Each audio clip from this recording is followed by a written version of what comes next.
दोस्तों, जैसा कि हमने पिछले वीडियो में आपको बता दिया था कि कैसे सीरिया में तख्ता पलट हुआ और असद परिवार के पिछले 54 सालों के शासन को उखाड़ फेंका गया। इस वीडियो में हमने आपको हर वह बात बता दिया था जिसे जानना आपके लिए जरूरी था, जैसे कि इस सीरियन विद्रोह के पीछे कौन सी पार्टी थी और उसका मुखिया कौन था, साथ ही इस तख्ता पलट की असली वजह क्या थी। लेकिन अब कहानी इस पूरे विद्रोह के मास्टरमाइंड अबू मोहम्मद अल जुलानी की।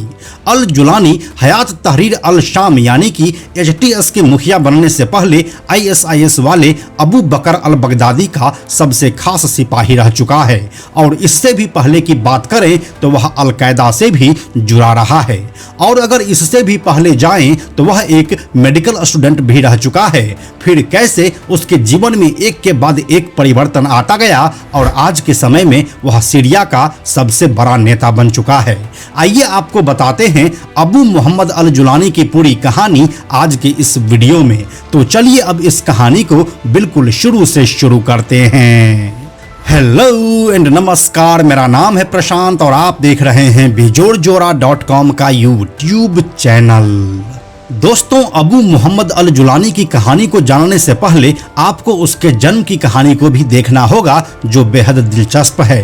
अबू मोहम्मद अल जुलानी कुछ ऐसे लोगों में आते हैं जिनकी किस्मत उसके जन्म से भी पहले लिख दी गई थी। यह कहानी शुरू होती है दूसरे विश्व युद्ध के खत्म होने के बाद से।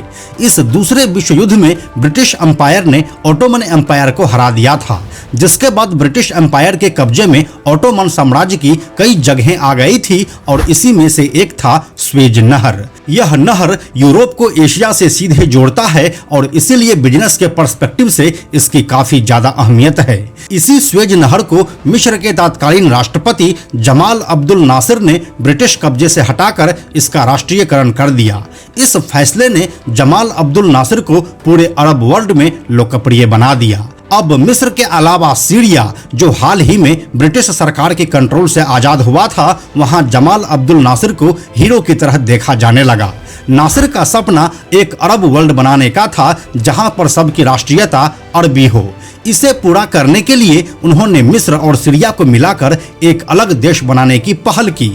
फिर 21 फरवरी 1958 को मिस्र और सीरिया मिलकर एक देश यूनाइटेड अरब रिपब्लिक यानी कि UAR बन गए। लेकिन कुछ समय बाद सीरिया की बाथ पार्टी इस फैसले के खिलाफ हो गई, क्योंकि इससे जुड़े नेताओं को अहम पदों से हटा दिया गया था। फिर 8 मार्च 1961 को बाथ पार्टी ने सीरिया में तख्ता पलट कर दिया, जिससे यूनाइटेड अरब रिपब्लिक नाम का देश 3 साल तक ही अस्तित्व में रह सका। लेकिन इस तख्ता पलट का एक शख्स खूब विरोध किया। उसका नाम था अहमद हुसैन। अहमद हुसैन जमाल अब्दुल नासिर के फैन थे और एक अरब दुनिया का सपना उनके दिल के काफी करीब था।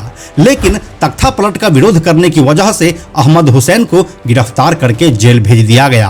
फिर कुछ समय बाद ही वह जेल से भागकर जॉर्डन चले गए, लेकिन वहां भी उसे कैद कर लिया गया और सऊदी या फिर इराक चले जाने का फरमान सुना दिया गया।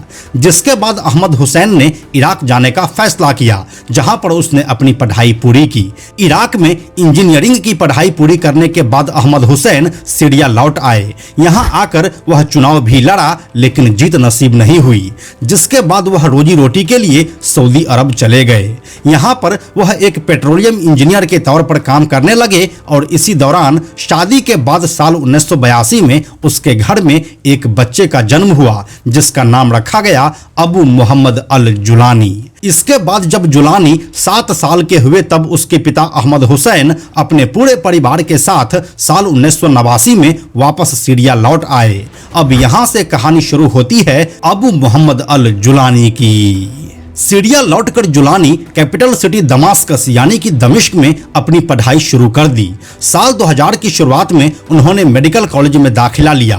एक लिबरल इस्लाम वाले माहौल में पला बढ़ा जुलानी जब कॉलेज पहुंचा तो उसका सामना कट्टर इस्लाम वाली विचारधारा रखने वाले लोगों से हुआ। ये वो दौर था जब आतंकी संगठन अल-कायदा ओसामा बिन लादेन की लीडरशिप में मिडिल ईस्ट में अपना पैर पसार रहा था और इसी के एक साल के बाद साल 2001 में अमेरिका पर 9/11 वाला हमला हो गया। इसी समय जुलानी फिलिस्तीनियों के संघर्ष से वाकिफ हुआ। इसके बाद साल 2003 में जब उसे लगा कि अमेरिका इराक पर हमला करने वाला है तो वह परेशान हो गया और मेडिकल की पढ़ाई छोड़कर जंग लड़ने चला गया। इराक पहुंचकर जुलानी अल-कायदा के नेताओं के संपर्क में आया, जिसके बाद जून 2006 में उसे अमेरिकी सेना ने पकड़ लिया और जेल भेज दिया। जेल में रहने के दौरान जुलानी बगदादी से जुड़े लोगों के संपर्क में आया। इन्हीं में से एक शख्स साल 2010 में जब रिहा हुआ तो उसने बगदादी को बताया कि जेल में उसकी मुलाकात 28 साल के एक लड़के से हुई है जो सीरिया के चप्पे चप्पे के बारे में जानता है। ये लड़का कोई और नहीं बल्कि अबू मोहम्मद अल जुलानी ही था। उसने बगदादी को यह भी बताया कि यह लड़का अपने संगठन के काम आ सकता है। इसके करीब 4 महीने बाद लगभग 5 साल जेल में बिताकर जुलानी साल 2011 में बाहर आया। जेल के बाहर जुलानी का इंतजार अल-कायदा का वही नेता कर रहा था जिसने बगदादी से उसकी तारीफ की थी।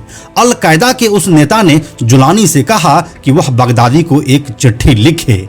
इसके बाद जुलानी ने बगदादी को 50 पन्नों की एक चिट्ठी लिखी जिसमें सीरिया के सैकड़ों सालों के इतिहास और इलाकों के बारे में पूरी जानकारी लिखी गई थी।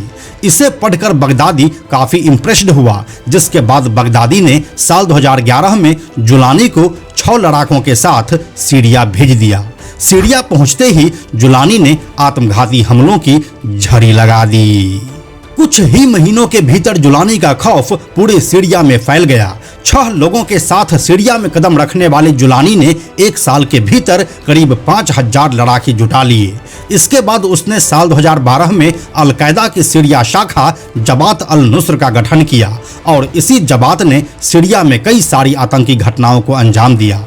इसके बाद बगदादी ने साल 2014 में ISI को सीरिया तक फैलाने के लिए ISIS यानी कि Islamic state of Iraq and Syria की स्थापना की, जिसके बाद बगदादी ने जुलानी को ISIS से जुड़ने का आदेश दिया, लेकिन इससे जुलानी ने साफ इनकार कर दिया और फिर यहीं से बगदादी और जुलानी के रास्ते अलग हो गए।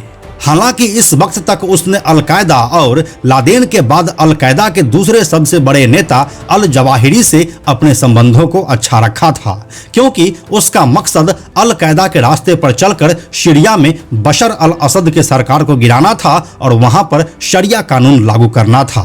जुलानी अब इजराइल और अमेरिका को भी इस्लाम का दुश्मन मानने लगा था।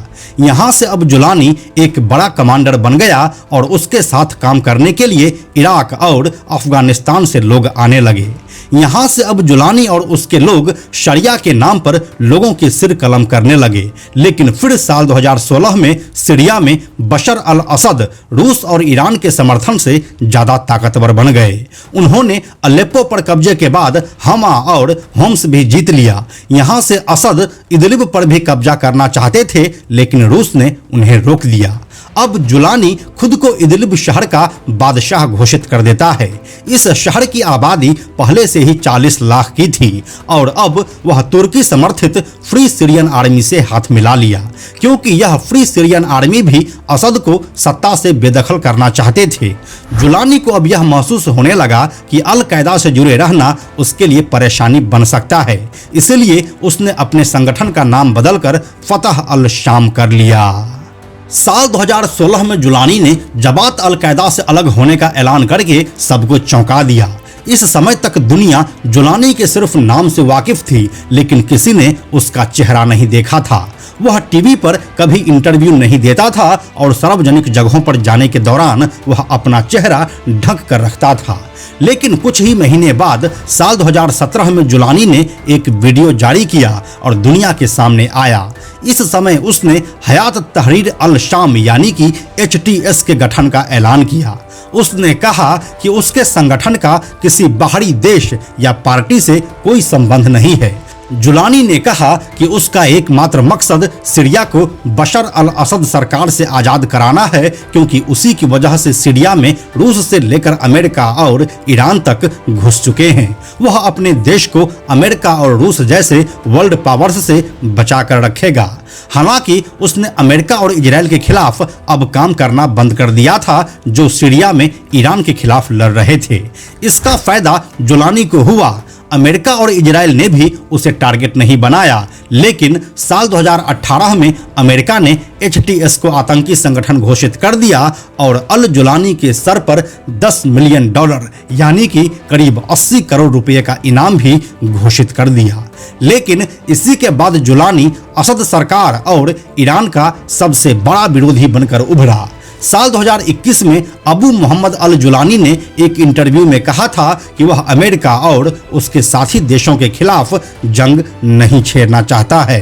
अब सीधे आते हैं 5 दिसंबर 2024 की तारीख पर। 5 दिसंबर को हमा शहर पर कब्जे के बाद जुलानी ने एक इंटरव्यू दिया। वह इसमें हरे रंग की सैन्य वर्दी पहने हुआ था। उसकी दाढ़ी संवरी हुई थी और वह बेहद शांति से अपनी बात रख रहा था। उसने कहा कि उसका मकसद सीरिया से असद सरकार को उखाड़ फेंकना है।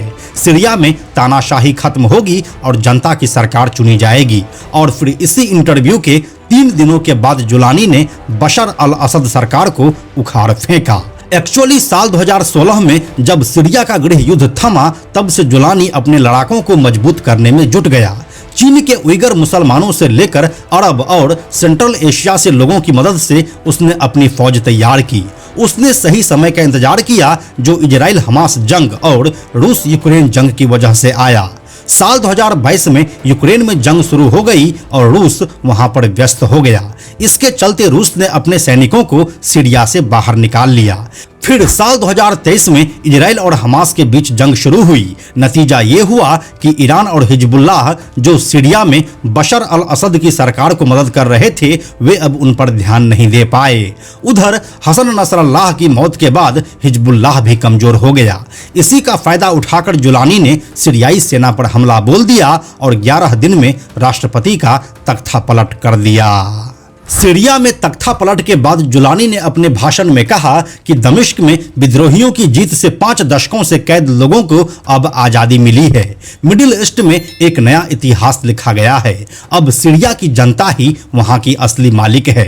जुलानी ने कहा कि सीरिया में किसी से भी अब बदला नहीं लिया जाएगा। सीरिया सभी सीरियाई लोगों का है।